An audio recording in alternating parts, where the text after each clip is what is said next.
this, as Mabel said, that's the cover of the book, and the book was published by McFarland in early this year. The next slide will explain where this cover came from. This is the original print entitled "Three Veterans Under One Flag," and the book cover was made from that. The print appeared on the Memorial Day 1899 cover of Puck, the American satirical political magazine. A Confederate veteran left and a Union veteran right shake hands with a young Spanish-American War veteran. So the print depicts the sentiment of reconciliation among Civil War veterans at the end of the 19th century. So how did veterans who fought each other in a great Civil War in the 1860s reconcile, in many ways, by the 1890s? I'll begin to answer that question by quoting from a remarkable speech made here in Lancaster in 1874. On Independence Day, 1874, a sunny Sunday afternoon, Andrew Gregg Curtin delivered the keynote address to a holiday crowd assembled for the dedication of the Soldiers and Sailors Monument in Penn Square, and there they are. The former governor of Pennsylvania had led the state through 4 years of a ruinous civil war that had ended nearly a decade earlier. Curtin commended Pennsylvanians for waging war against what he termed the follies of mad, ambitious men. He reserved highest praise for Union veterans, memorialized by the new monument. But then Curtin spent the second half of his lengthy speech pleading for national unity and reconciliation, a subject that he addressed often during his career as a Republican governor and later as a Democratic member of the Congress. Pennsylvanians could never forget the chaos Confederates caused by defending slavery during the rebellion, Curtin said. But they could and must forgive their former enemies. We saved them from themselves, he asserted. And now it is our highest and most sacred duty to teach them submission to the law and to education, and invite them to stand as we do upon the sure foundation of equality, where all humanity is raised to a common level. That also had been the object of Thaddeus Stevens, Lancaster's powerful Republican representative in Congress, who is over there. He died 3 years after the war, but during those 3 years, he led the fight to keep the country focused on reforming the South. He wanted to reconstruct the South's version of what America should be.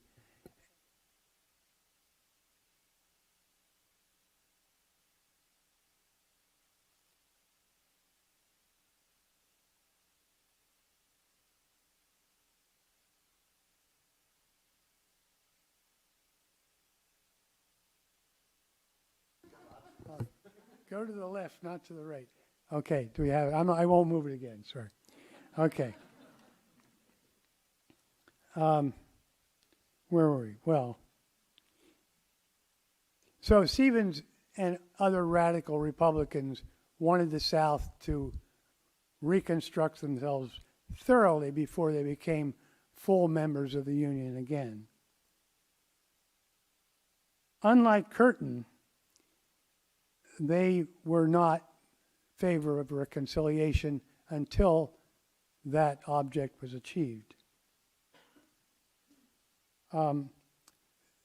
this is pretty, I went through for this speech, nothing I've said so far, almost nothing, appears in the book. It's about East Tennessee.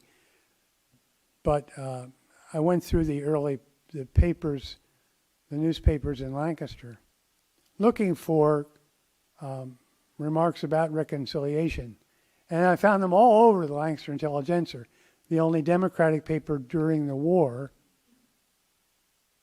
And later, they were promoting reconciliation at the drop of a hat.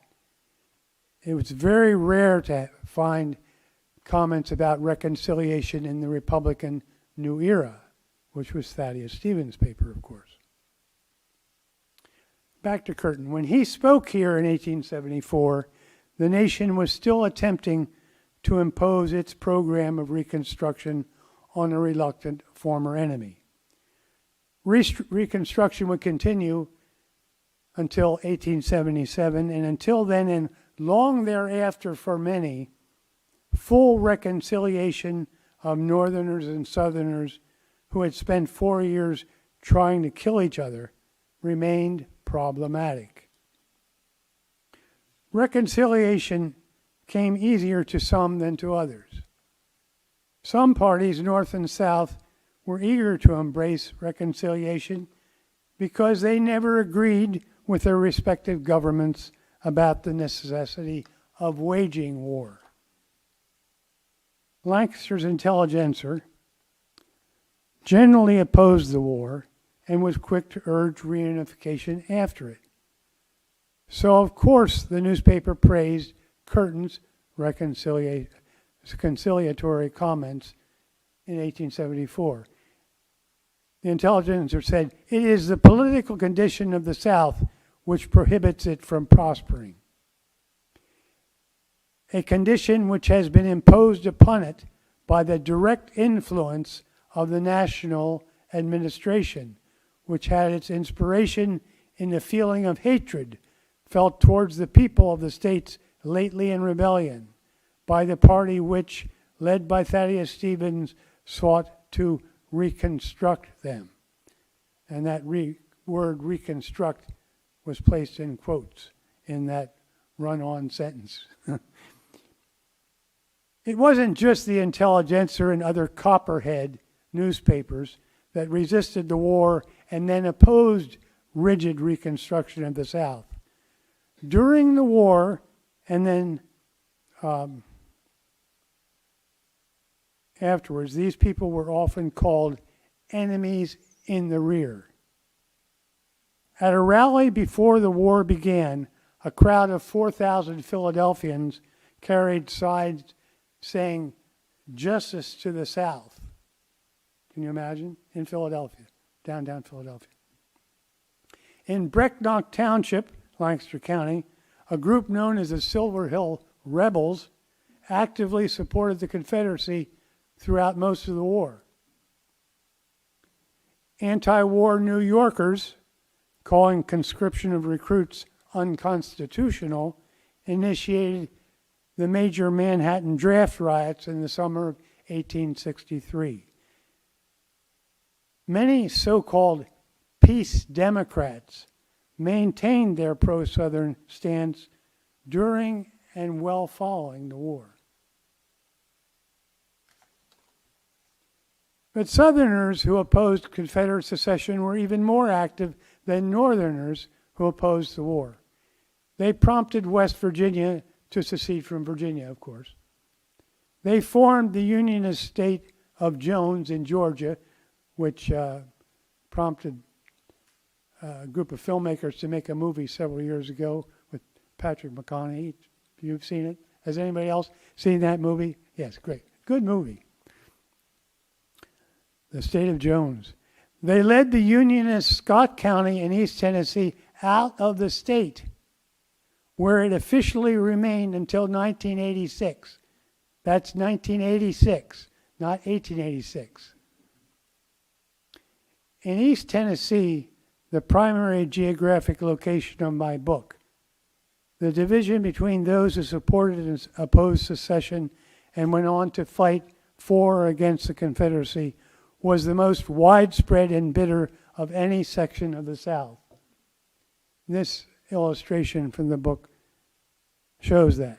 It shows simultaneous rallies on Knoxville's Gay Street, one of its two main streets. On April 27th, 1861, supporters of secession are in the rear. That's a secessionist flag back in the background. And in the foreground, around the American flag, are the supporters of the Union. You can imagine how tensions might have flared at the margins of those two rallies held side by side on Gay Street. This separation into two distinct sides extended beyond the living as the war progressed. The National Cemetery System was established to bury only the Union dead. Gettysburg National Cemetery, to cite the closest example to us, contains only a handful of Confederate graves, and those not by the choice of the men in charge of burials. They were graves upon which the inscriptions had been rubbed out, and they were put in there mistakenly.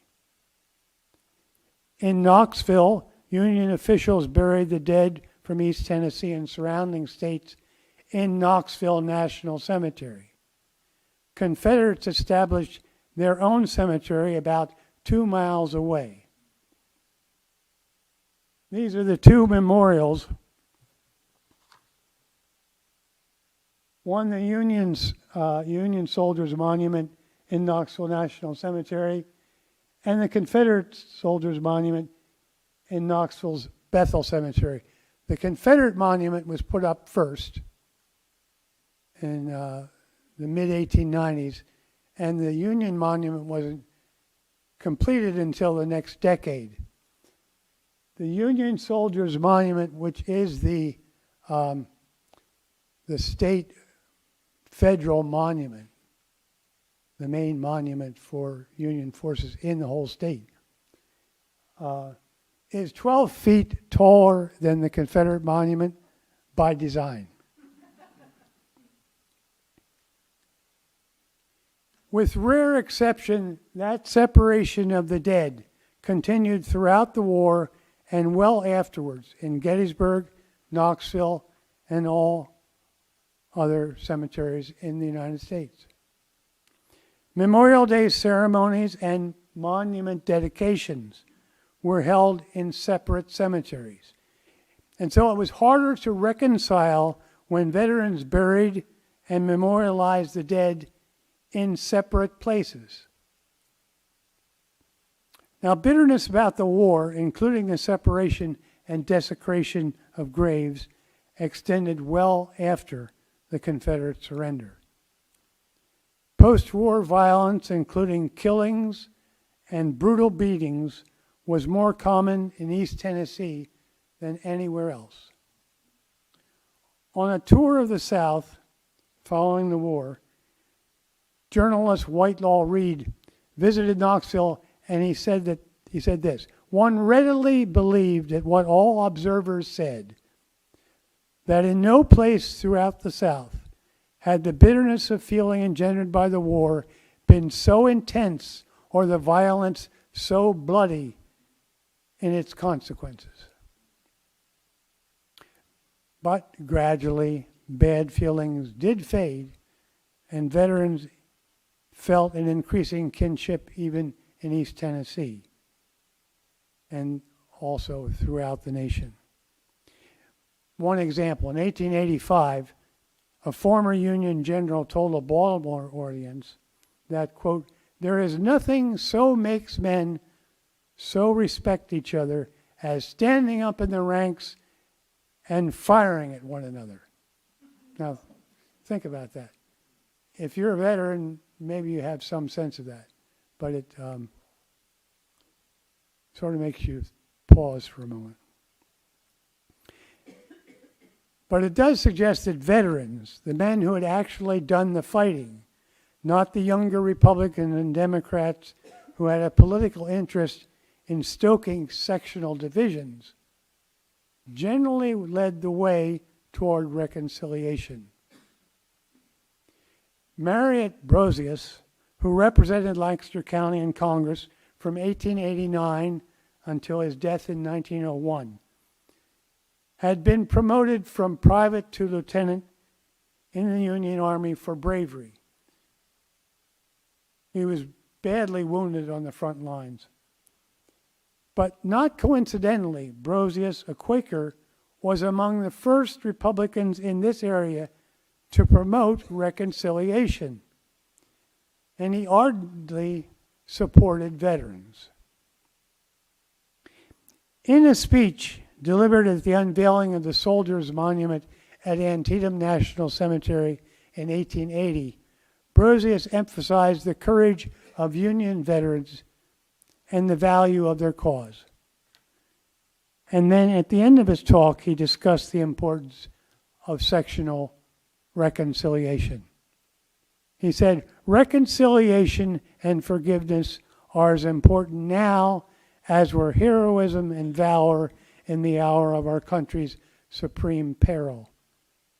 This day lays no higher command on the patriot than to promote a restoration of national feeling and fraternal affection between the alienated sections of our common country. Other veterans at war monument dedications and Memorial Day services, North and South, began speaking in more conciliatory ways in the 1870s and 80s. A joint Memorial Day service at Little Rock, Arkansas in 1875, this is one of my favorite stories, commemorated Union and Confederate veterans who lay in adjoining cemeteries. The speaker's platform extended over both cemeteries so that a northerner could speak from the Confederate cemetery side and a southerner from the Union cemetery side. And then at the end of the service, a Confederate veteran buried a hatchet in the Union cemetery, and a Union veteran buried a hatchet in the Confederate graveyard.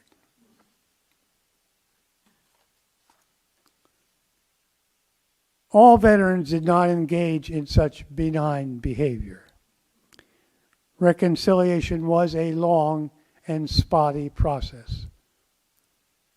Of course, economic considerations had much to do with reunification. A mutual desire for commerce through trade and tourism, especially northerners coming south, was a primary source of renewed amity. So for political and economic reasons, by the time of the Spanish-American War, veteran reconciliation largely had been achieved. And then that war, being intensely popular with practically everyone, reinforced national unity. There was a major exception. White veterans largely excluded blacks from the reconciliation process, thus marching in step with the larger society's views on race. Following Reconstruction, many Northerners tolerated or even approved of the South's renewed racial oppression. By the end of the 19th century, most writings about the war virtually ignored discussion of slavery and continuing suppression of civil rights.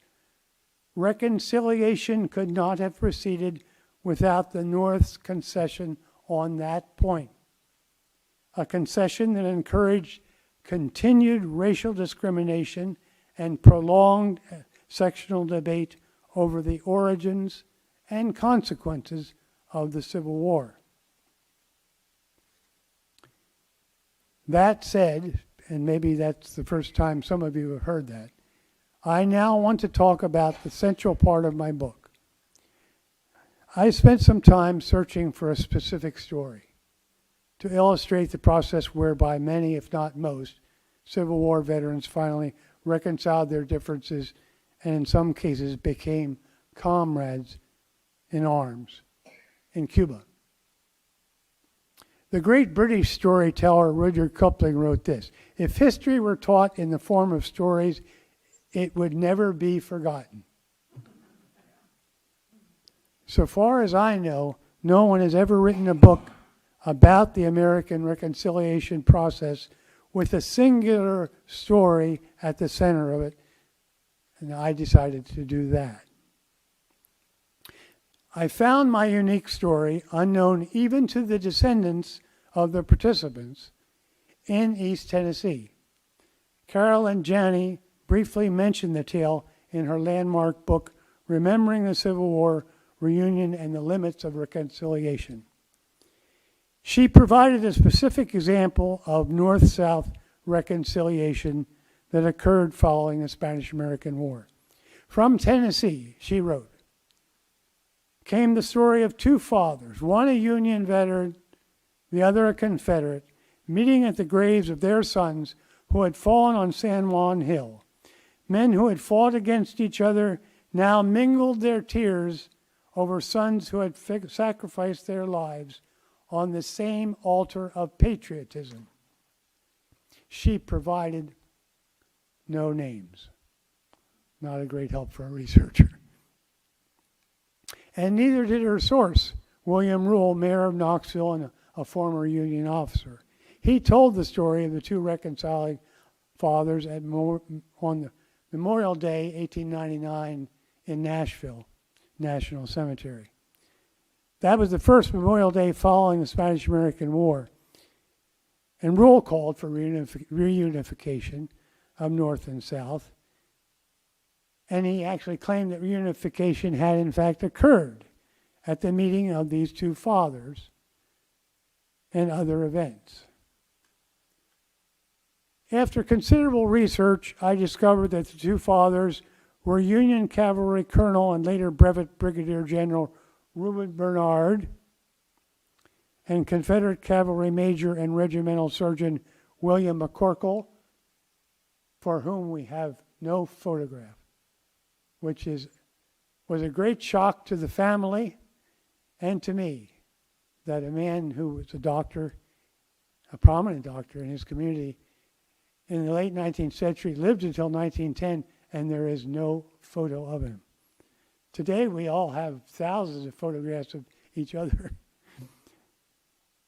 So the general and their sons, who fought at the Battle of El Caney, Cuba, on nearby San Juan Hill,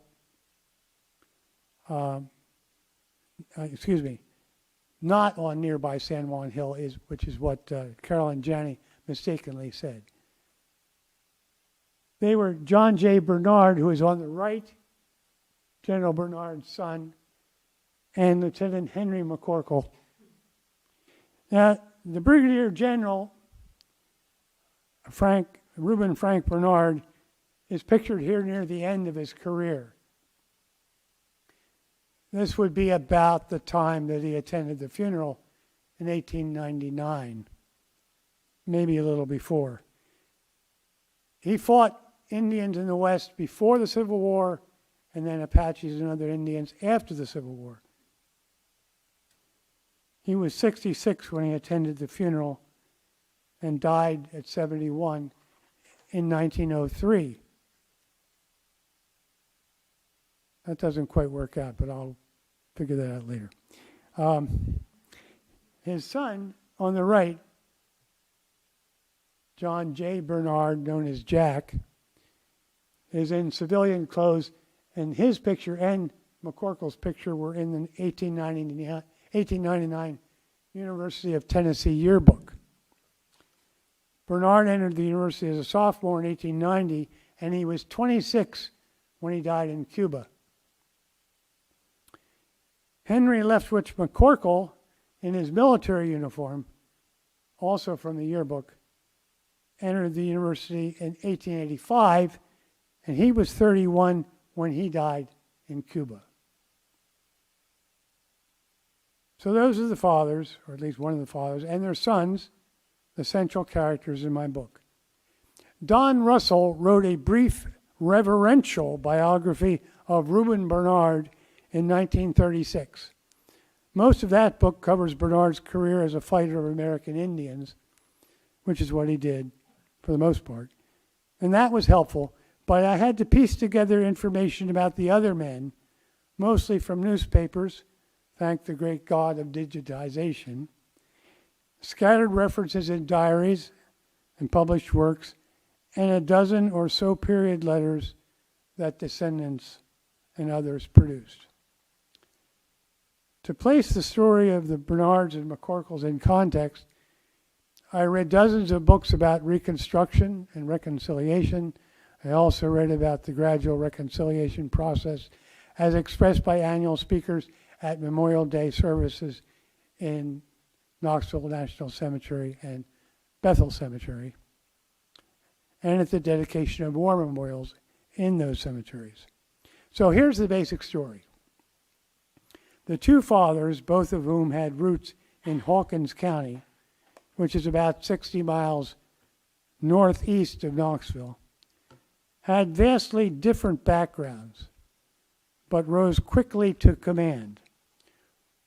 Reuben Bernard served as an officer in the 1st U.S. Cavalry, and William McCorkle was surgeon of the Confederacy's 1st, later known as 2nd, Tennessee Cavalry. Bernard served with the Army of the Potomac once he moved east. McCorkle served with the Army of the Tennessee, which served mostly in the Western Theater. They never fought on the same battlefield. After the war, Bernard returned to the West to fight Apaches, and McCorkle returned to Hawkins County to doctor his patients. Both of their sons went to the University of Tennessee and became friends. They weren't there together, they just missed by a year. But it was a small university at that time. The number of graduates numbered in the dozen. The number of students were about 200 a year. And the graduates were in the dozens. So they got to know each other. In the early 1890s, these two young men joined the Army and traveled west. Bernard was assigned to the 4th Infantry, McCorkle to the 25th. By then, the U.S. government had confined almost all American Indians to reservations, those they hadn't already killed. With few Indians to monitor, most soldiers were bored by mundane assignments. So when they heard about the USS Battleship Maine exploding in Havana, Cuba, they began thinking they might see combat after all. The Spanish-American War was the first conflict in which Union and Confederate veterans and the sons of veterans fought under one flag. While the war spurred reconciliation, especially among those who acted as spokesmen for Union and Confederate veterans, young soldiers barely thought about the matter. Lieutenants McCorkle and Bernard were probably as eager to go to war as anyone in the American Army. Each had received military training at the University of Tennessee and at their western outposts. Each looked forward to adventurous combat during the invasion of Cuba.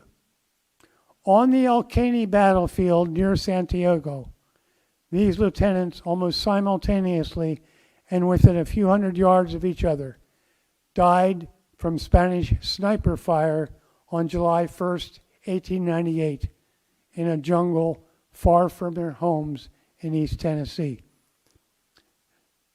This illustration is a sketch that William Glackens, a well-known artist at the time, drew of the 12th and the 25th Infantry about to capture the fort at El Caney, the fort called El Viso, up at the top. He drew this for the October 1898 edition of McCall's magazine. By the way, one of the commanders at El Caney was William Spencer McCaskey, then a major commanding the 20th Regiment. He was a brother of Lancaster's John Pearsall McCaskey and an ancestor of former Millersville University professor Pat McCaskey, who is with us tonight. In a report after the battle, Major McCaskey and other officers contended that the 12th Regiment captured El Viso.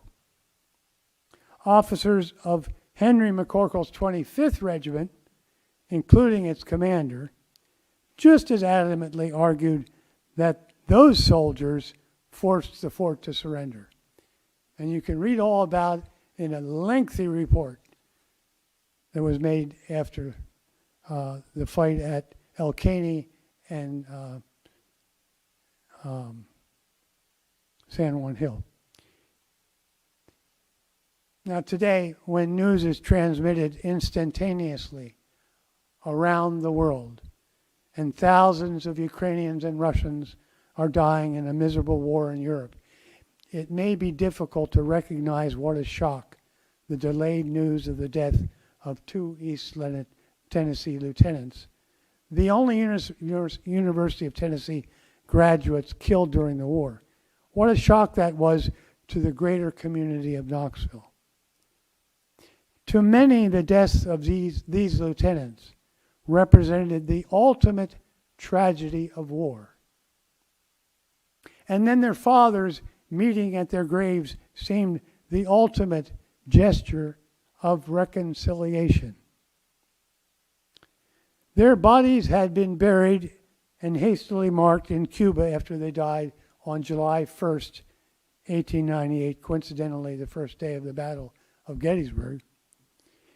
In the spring of 1899, U.S. officials exhumed and shipped those bodies, along with hundreds of others, to New York. And from there, the bodies moved to Knoxville by rail, where they were memorialized first at the university and then at the National Cemetery, where they were reburied as their fathers grieved. Commented one of the Knoxville newspapers, "Another beautiful illustration, this, of the completeness of our reunion. The son of the old Confederate soldier and the son of the old Union soldier die side by side, fighting the battles of their united country." Those tombstones are very close together, maybe 8 feet apart, but it's very difficult to photograph them in one shot.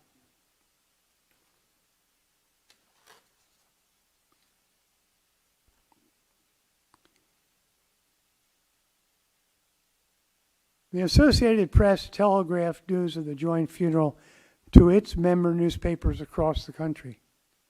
For a day, the death and burial of Henry McCorkle and Jack Bernard and the meeting of their fathers at their graves was front-page news. The story was then revived on Memorial Day, 1899, when William Rule, the Union veteran and Knoxville's mayor, spoke at Nashville National Cemetery of the, quote, men who had fought against each other and who now mingled their tears over sons who had sacrificed their lives on the same altar of patriotism, unquote. And Rule concluded that speech. The time is at hand when we are indeed and in truth one people with a common interest, a common ambition, a common purpose, a common destiny. Variations on that sentiment were common in the commentaries, North and South, on that first Memorial Day, following the Spanish-American War.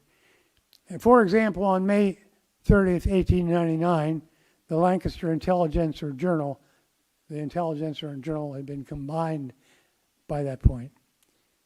The paper observed, "There is no use denying the fact that there is still bitterness both north and south.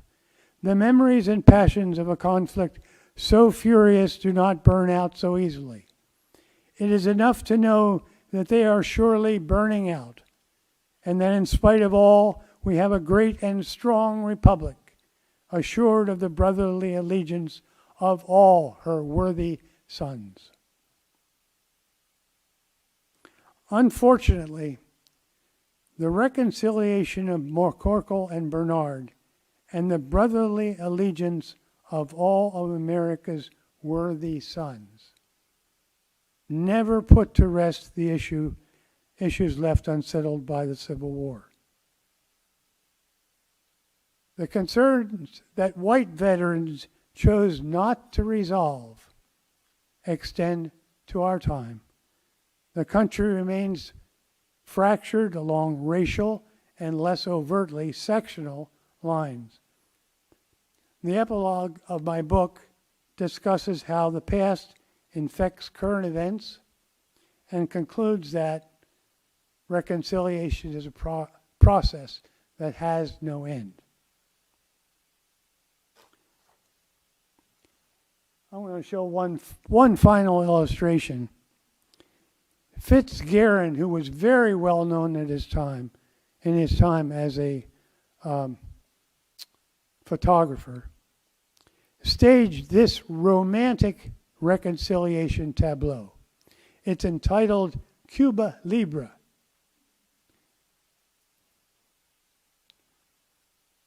He did this right after the end of the Spanish-American War, which, as you may well know, really only lasted one day. It was the shortest war maybe in the history of the world. It depicts an aging Confederate officer and an aging Union officer breaking the shackles that the Spanish used to restrain a young child wearing a crown inscribed Cuba. The tableau clearly illustrates not only Cuban liberation, but American reunification. So, thank you for your kind attention. I'll be happy to entertain any comments or questions, and then I'll be even happier to sign copies of my book.